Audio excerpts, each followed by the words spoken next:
You can cry on command.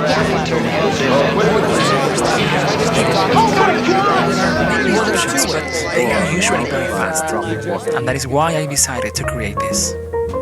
Welcome to Free Talk, the show to help you learn English the fun and simple way. Ready?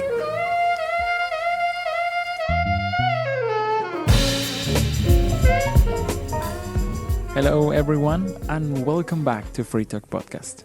My name is Alan and I am the host of this show. Today's episode is the last episode of the year. It is the episode number 6 and today, right now, as I am recording this podcast, it is December the 30th and it's 3:20 in the morning. I am recording this podcast 3:20 a.m. And my God, these days are crazy for me. How are these days going for you? Are you having a lot of things to do with the preparation of the New Year's Eve celebration? How is your week going? This episode is actually about that topic. In particular, we are going to discuss here New Year's Eve. And on the episode of last Wednesday, we talked about Christmas Eve. And basically what I did was that I gave you some of the differences between the traditions of Christmas in the United States and in the country where I live, which is Mexico. And today we are going to do something similar but not exactly the same, because I will talk more about the things that we do here in Mexico to celebrate Christmas Eve. Sorry, New Year's Eve. I keep confusing those words. I keep using the wrong word. But anyway, and the reason why I want to tell you about the things we do here in Mexico for New Year's Eve is because I think that they are interesting. Our culture is filled with these traditions that for a lot of people, and me included, they are kind of weird, they are kind of strange. So I wanted to tell you some of the things that we do here in Mexico to celebrate New Year's Eve. So New Year's Eve is the day or the night before the first day of the new year. So that is the last day of the year, which happens to be December 31st. And that day is tomorrow. And what we do here in Mexico is very I don't know how to describe it. I don't know what is the correct word to use, but I would say it's very Mexican. Okay, so one of the things that are more characteristic about the things that we do here in my country is related with the superstitions. For a lot of us, Mexican people, the new year or the beginning of a new year signifies or means a change in our lives. So I guess that the same goes for a lot of people. It's closing a cycle and starting a new one. But a lot of people see this change of year as something that is really determinant to their lives. So they think that starting on the first day of January, their lives can be different in a lot of ways, in a lot of different aspects. And this is, I don't know, this is, I think, true, but not entirely. I mean, just because we go from one day to the other and the year is a different year, that doesn't mean that things have to change so dramatically or so radically. But we Mexican people do in our celebrations a lot of things to make sure that this new year is better for us. And let me tell you some of the things that we do here in the superstition aspect of things. Superstition, I don't know if you know this word, but a superstition is something that people belief that it's not logical in a way. It's like luck. Like people say that if you see a black cat, that means something negative. If you see a black cat, something negative is going to happen to you. Or if you break a mirror, if you break a mirror, the superstition, the belief, the general idea surrounding this event of breaking a mirror is that you are going to have bad luck, 7 years of bad luck. That is a superstition. And in Mexico, we have a lot of superstitions that are related to the new year, to the ending of a year and the beginning of a new one. And I will give you some examples.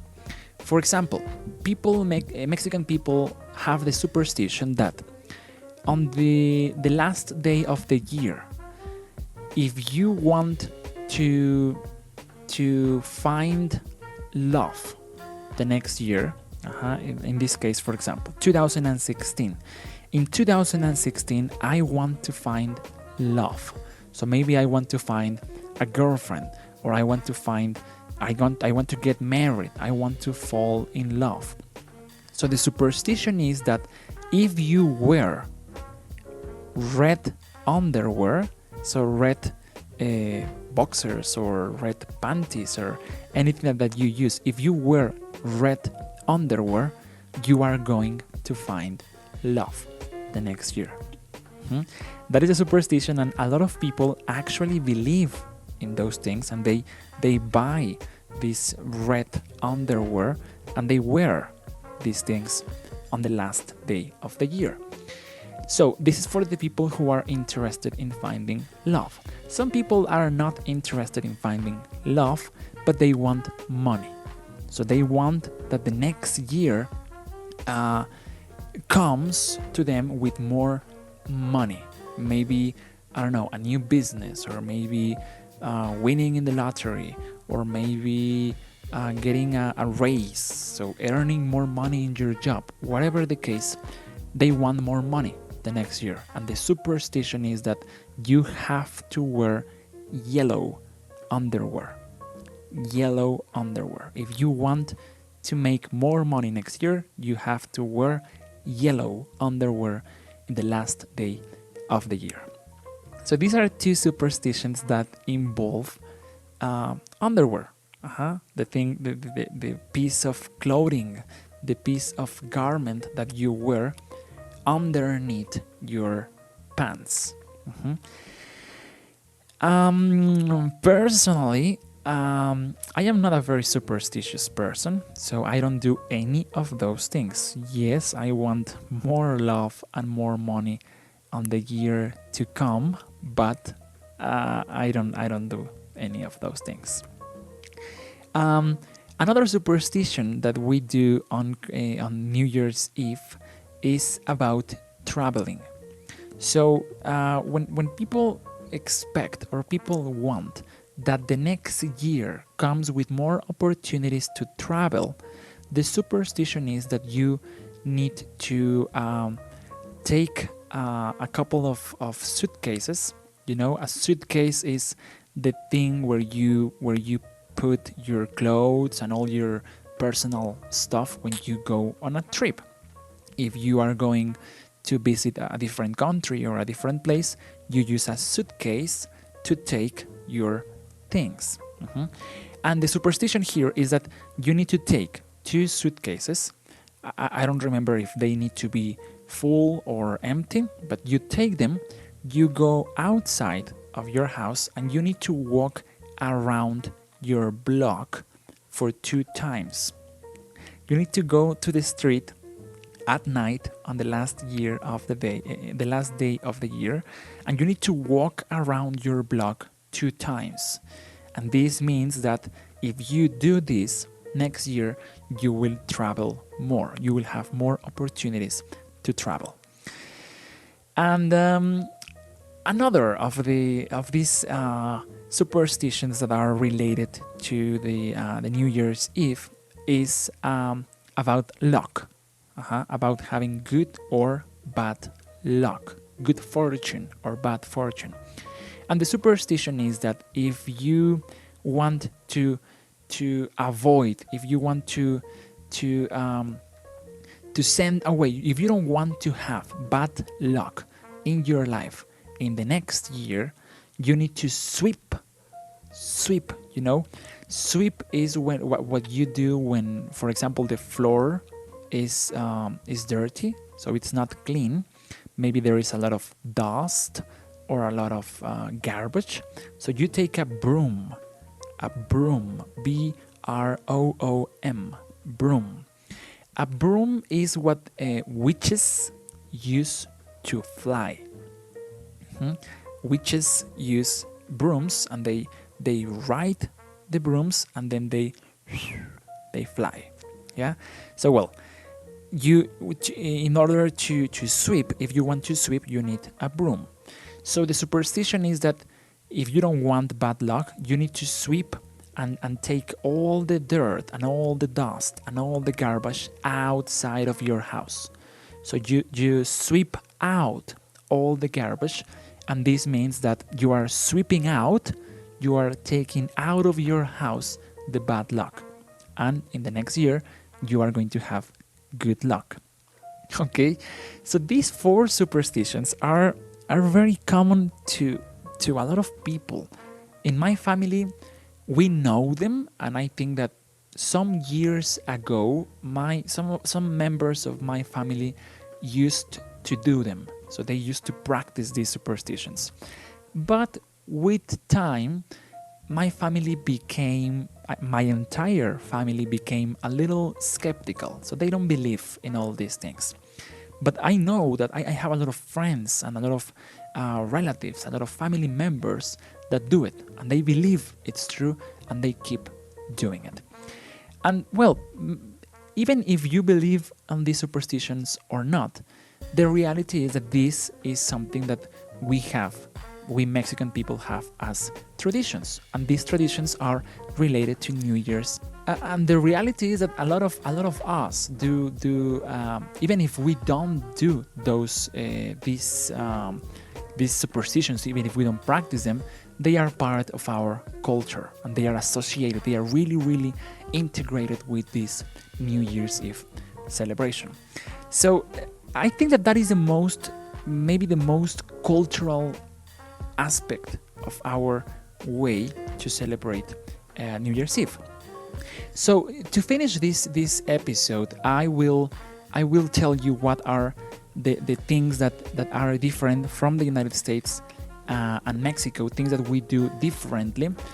And they are not so many, because American people usually don't do like very special things to celebrate New Year's Eve, to celebrate this changing of years. Usually what they do is that they go out and have dinner in restaurants, or some people have dinner at home, or they have parties, they have house parties and things like that. But it's nothing special. It's not like a big deal. It's not something that important. And the important part maybe is only to make this traditional countdown. So usually when we have 20 seconds left, the final 20 seconds of the year, we count those seconds back.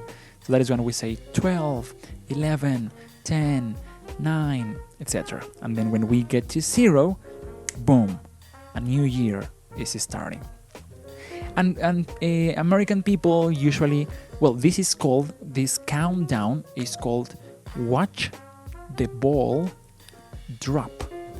Watch the ball drop. The ball, like in baseball or basketball, ball, and drop.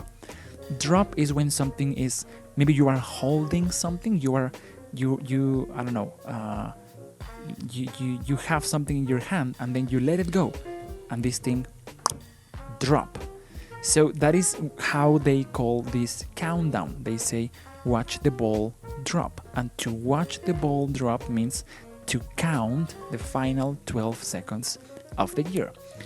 In Mexico, we do it, as well. We also watch the ball drop. We count these last 12 seconds of the year, but we do something additional to this. And the tradition in Mexico is that we have, before this final countdown, we have in our hands 12 grapes. 12 grapes. 12 grapes. The grapes are a fruit, and it's actually the fruit with which you make wine. So think about wine, red wine or white wine, and the fruit that you use to make wine is the grape. So in Mexico we have 12 grapes, and in every final second of the year we eat a grape. So we say 12, eat a grape. 11, eat a grape. 10, eat a grape. But that is not the only thing. So the thing is that every time that you eat a grape, you make a wish for the next year. So maybe it's 12, eat a grape and make a wish. Maybe your wish is, I want to buy a new car next year. 11, eat a grape and make a wish. And the wish is, I want to finally speak German. 10, eat a grape and make a wish. So that is another tradition we have here in Mexico. We do not only count the grapes, but we count the numbers, the last seconds, but we eat grapes and we make wishes. So as you can see in Mexico, the traditions associated with the New Year's Eve and with the change of year involve a lot of superstitions. We believe in things that are out of our control, things that we cannot control, but we want them and we wish for them, and we believe in these supernatural things that will happen if we make these rituals, like eating the grapes or wearing red underwear. Okay, so I think that those are the most relevant aspects of our celebrations. Also in Mexico, the dinner that we have on New Year's Eve is also huge. So we cook a lot of food and we eat a lot of food, and the next day we eat again the leftovers, and we have the same food for days, for entire days, because we cook so much food, and also drink a lot, and also a lot of fireworks. So in Mexico, Christmas Eve and New Year's Eve celebrations are very, very similar. One particular aspect of New Year's Eve that is, I think, common to a lot of people is New Year's resolutions. And that is something that I will discuss in a special episode next Friday. So today is December 30th, tomorrow, Thursday, is December 21st, and then Friday is January the 1st, 2016, the first day of the year.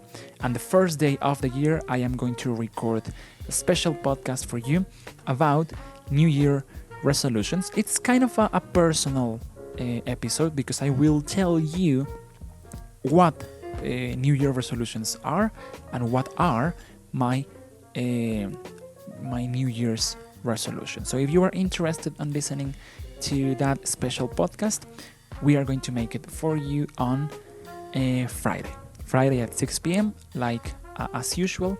So make sure you come here to listen to that episode. And before we go to the end of this section, my question for you is, how do you celebrate New Year's Eve?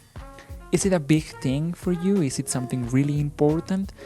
And more importantly, do you believe that there is really a change? Because we have a change in our calendars, but is it really a change in our lives going from December 21st to January the 1st? What do you think? Let me know on the comments here, on the website, on Facebook, on Twitter. Let me know. I would love to hear how do you celebrate it and if it is a big deal for you. And now, before we finish this podcast, let's go to a quick word on pronunciation.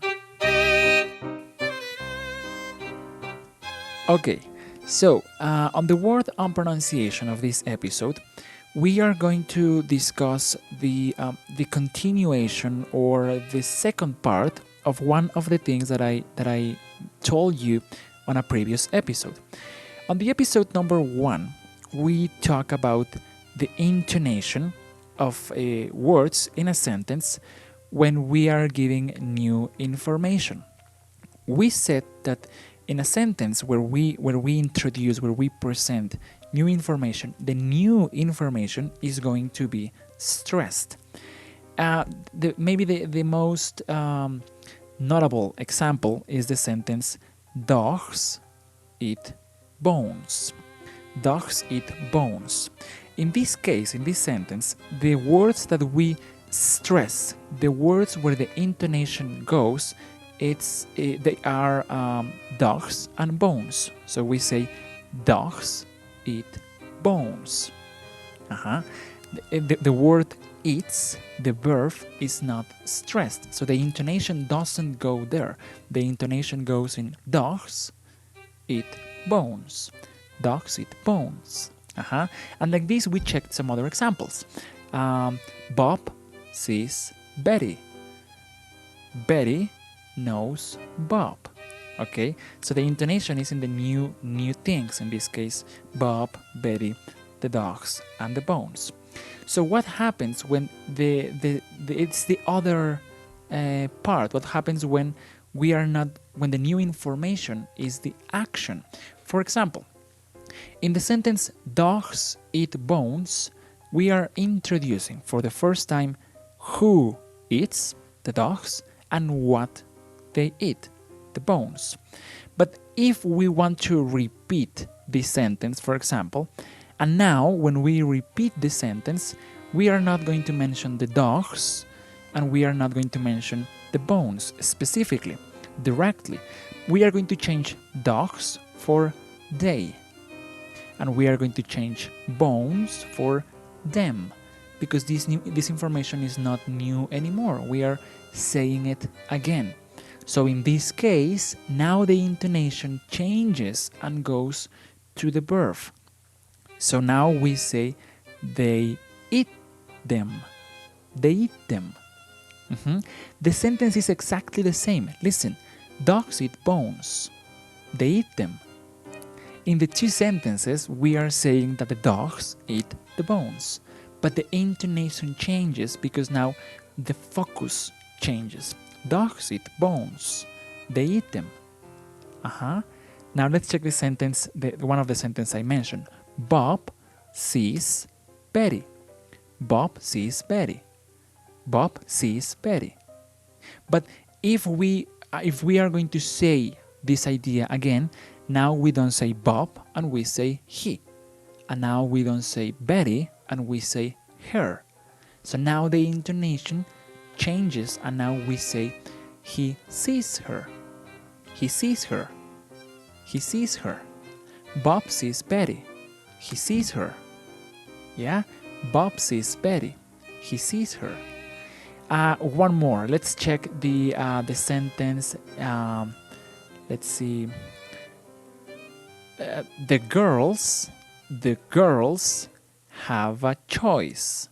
In this sentence, the new information is girls and what they have, a choice.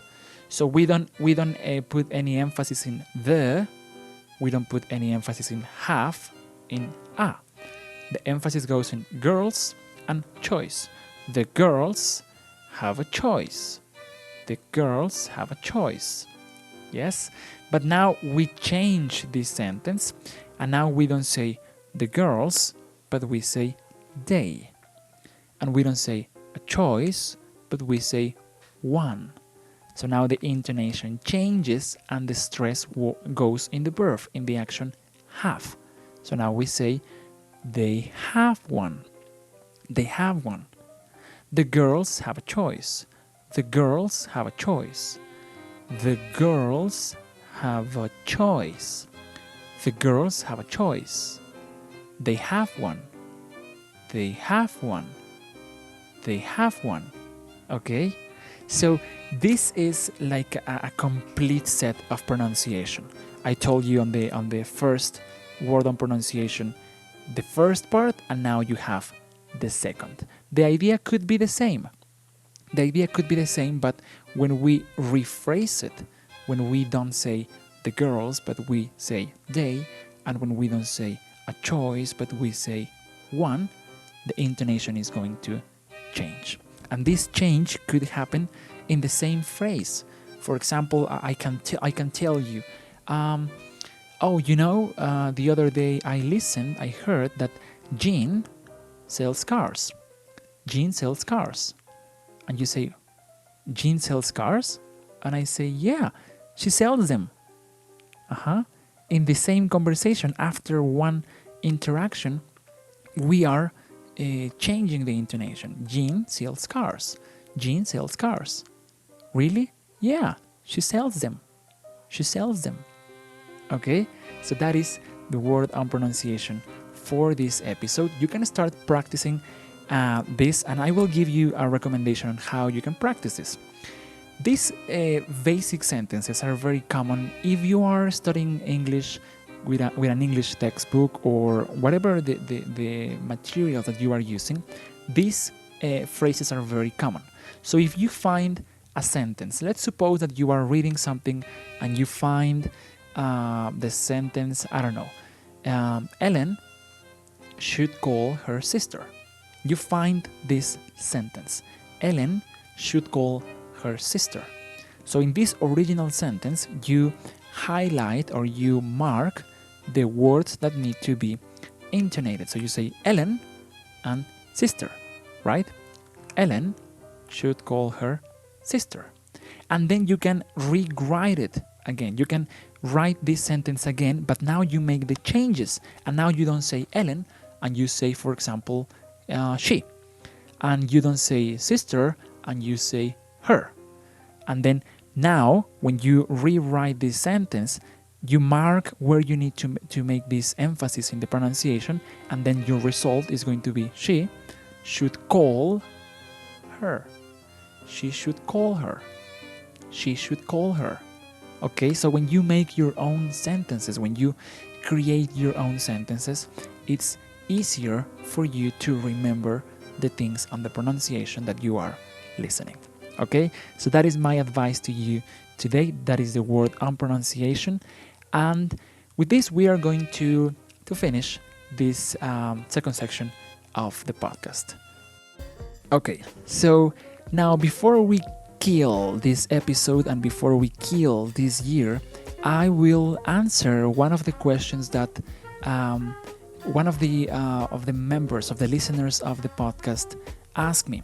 And it was a question about reading, things to read. I always say that listening is a really, maybe the most important thing that you can and should do if you really want to absorb the language. But reading is also a great thing to do. I personally love reading, and I don't read with the intentions of learning. I read with the intentions of understanding the story because I like stories. And as a side effect, as a consequence of reading, you are learning more things. It's a natural thing.